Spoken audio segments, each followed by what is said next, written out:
the Tier 5 channel members and patrons: Bob the Dragon, Datamagnet, Sergeant Puma, Cat Crab Lobster, and Duck Machine. Thank you very much for the support. It is much appreciated.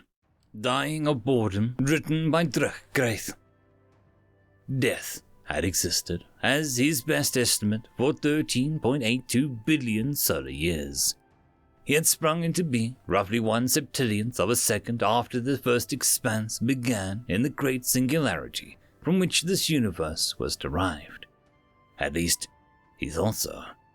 He thought that was when he had been born, based on the science that he'd seen discovered on countless worlds over billions of years across the universe that seemed, at least to his comprehension, to be simultaneously finite and incomprehensibly infinite all at once. Their science suggested that somewhere in the first septillionth of a second, the first units of matter had coalesced and in some cases broken down, and it seemed to him reasonable to assume that his proto-self would have been there present for the destruction of proto-life, or at least its very first building blocks, and so he reasonably concluded that he was in fact 13.82 billion years old. He did not know when he first started to be, exactly. At least he didn't know the details. It had taken ages upon ages of existence for his immaterial, unspecific self to coalesce into something remotely similar to consciousness. His first ever semi-conscious memory involved being present at the deaths of almost incalculably many forms of almost life. The very first experience of biogenesis experienced in the great wide universe. And he had felt what he later identified to be a feeling of joy and fascination at these first attempts. However, many hundreds of billions were unsuccessful before the first living form of chemical matter ever managed to live beyond a few minutes. Sadly, it had died shortly thereafter, which of course was the reason for his presence at the event. But nonetheless, the chemicals had been doing a good job, working very hard, and had very nearly managed to create life, which death, even in this ancient semi-conscious state of being, seemed to think was an all-round good idea on the chemicals' part. Still, he hadn't been truly conscious until life had succeeded, sustaining itself in a few locations in the universe for long enough to develop true life cycles, true cellular structure, true reproduction. And at this time, as if a final puzzle piece had finally been settled into place and completed the puzzle, death, as a true being, had sunk into its position amongst the infinite planets and stars, and become an aware being. A few billion years after that, and yet still several billion years before now, Death had spent some time considering these first and earliest recollections, and attempting to sort out his own creation into his understanding of self. He had arrived at a wealth of exciting conclusions, none of which explained in any detail how he had come to be, why he had come to be, what his purpose was, or anything of that sort, of which he was very proud and took great joy in understanding. The first realization he had enjoyed was when his thoughts had uncovered the fact that the now living things treated him, specifically amongst those forms of life that exhibited both sapience and gender systems. He was generally referred to as whatever was closest analog to male, and he felt that this was fine and good.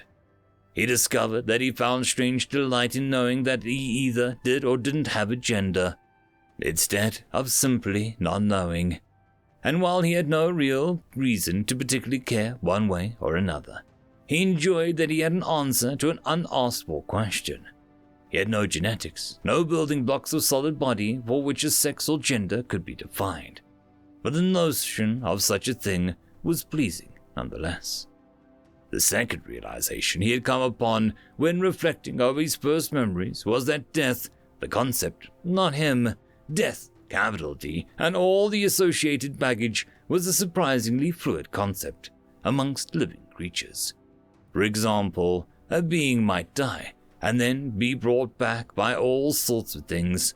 Some creatures needed right chemicals to turn on again, others might revert to larval younger stages, and die as adults while their bodies as a whole continued on. Others, like one of his favorite species to watch, humans, they tended to die fairly definitively, but could in some cases come back if the right chemicals or energy or even motions were applied. Still, even dead, they were filled with a teeming mass of life in their bodies. So while the human might die, many of the pieces of what was a human were still alive. And that, in the end, was the realization. Death can be broken into shades of meaning. A body can die, a brain can die, a cell can die. But only when the unit as a whole died did death seem to have meaning, at least to sapient creatures. The third and final realization he had was that he was very, very bored. It might sound strange, but death had first not really existed at all, then existed as a being in a semi-conscious state, and finally in a conscious state. Yet never in the transition or process had he ever been told what he was to do or why to do it. He'd just done it, flitting some fashion or another all around the universe to witness the death of its life. Despite what many species thought, he didn't cause death. He was just there to witness it, and he did so with a solemn feeling of duty and purpose. Still, he was bored by much of this, and felt, understandably, like he knew all he needed to know. He was, only now, considering the bigger, deeper question of why and who am I, and all the other nonsensical questions sapient beings have a tendency to ask themselves. And just as certainly as nearly every sapient being before him has failed to find a good answer, he failed too. And while these questions occupied his mind for a time, it wasn't long before he felt very bored all over again, and he thought idly to himself as his pervasive presence thrived throughout the universe, present, active, and bored. And so he persisted, and watched, and existed all around the universe in all sorts of different shades and levels, for ages and ages more, feeling a little bit sorry for himself and wishing very much that there was something more that he could do, learn, and understand, if only to entertain him for a little while. As time marched on, he witnessed great things that often alleviated his negative feeling for at least a little while. He saw civilizations harness the energy of whole stars, whole systems, and create fabulous creations that prolonged life nearly indefinitely. He saw many and more civilizations retreat into computer systems, subsuming their technically real life for preparation of life in a computer. He saw far more sapient species rise up, fail to breach the stars, and die to any number of terrible events, from planetary destruction to collective suicide. And seeing all of these things, he felt that he understood more and more, and his mind became wide, vast, powerful, and knowing.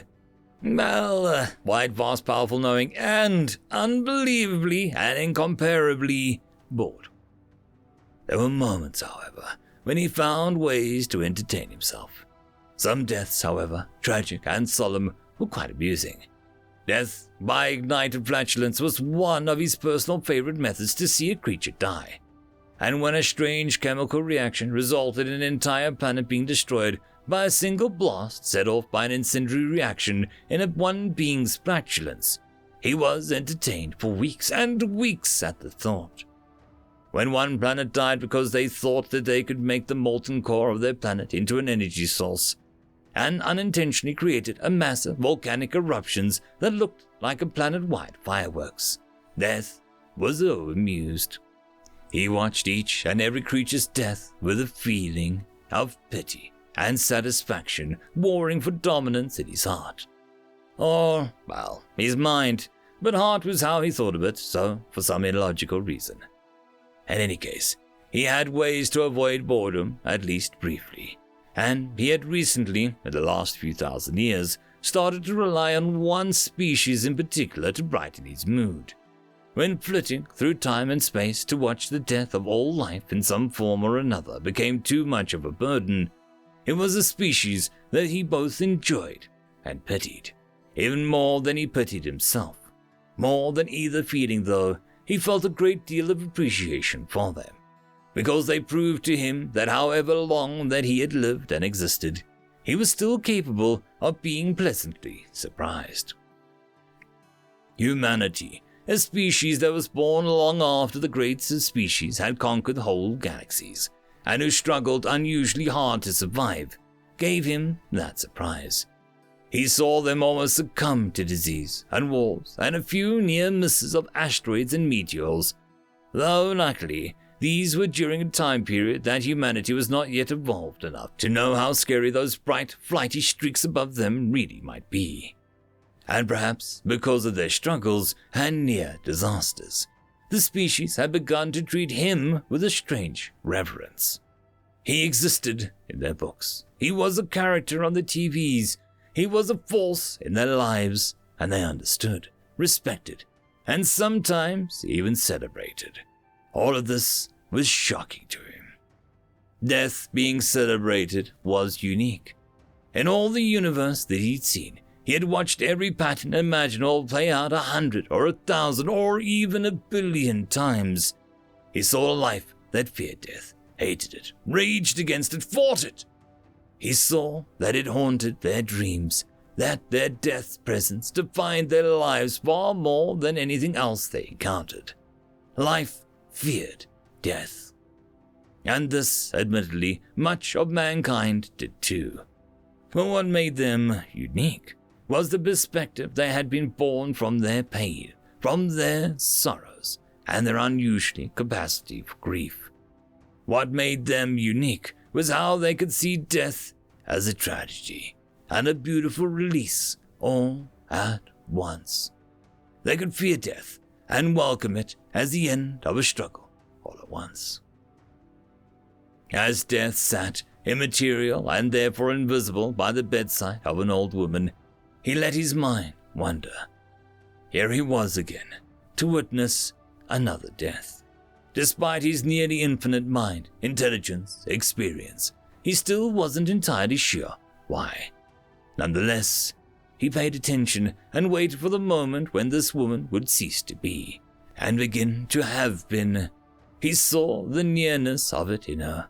Her breathing was shallow. Her lungs fluid filled, so her breathing rasped and crackled. Still audible, even over the beeping monitor that measured her thready pulse. And though she could not feel it, and though she did not know it, death sat with her and witnessed her go. She took a last breath. The chemicals in her brain surged, giving her a last flash of thought, a last gasping, desperate reach for life, for awareness, for cognizance, and then she was no more. And there sat death, still waiting, as a nurse and a doctor came in, the doctor signing her charge to denote the time of death. It had been the monitor's solid tone that had called him in, and with the woman's condition so poor, he was strangely glad to see her pass.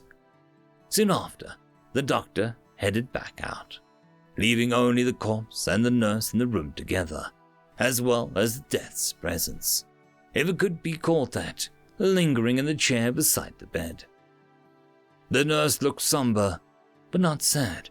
She attended the body, removing needles and little connector pads from the skin, tidying up the body as it released waste and settled into a state of non-living. And Death noted, with a strange uplifting thought, that the nurse also held the dead woman's hand one last time, and whispered gentle words into her unhearing ears. With that, Death left his presence slip away and followed across the universe to somewhere else, where another sapient being passed into non-being, with the same quiet sounds of death, with its own species doctors coming to note the occurrence. But unlike humanity, with no sense of relief, release, and comfort. Maybe that was why he had begun to rely on humanity. Maybe that small difference was the reason the deaths of humans had such a weight on his heart.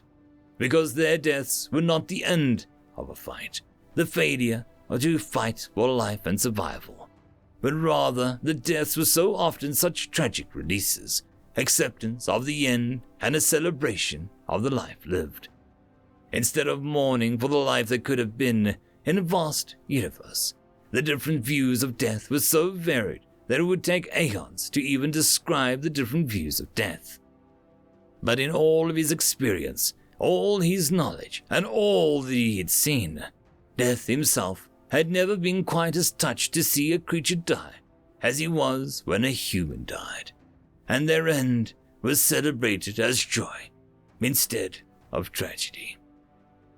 He flitted from world to world, galaxy to galaxy, his consciousness existing in millions upon millions of places at once. And he waited for the next human to die, not a failure to keep living, but as a treasure, a peace, granted to bring them comfort at the very end. End of story. And that, my friends, concludes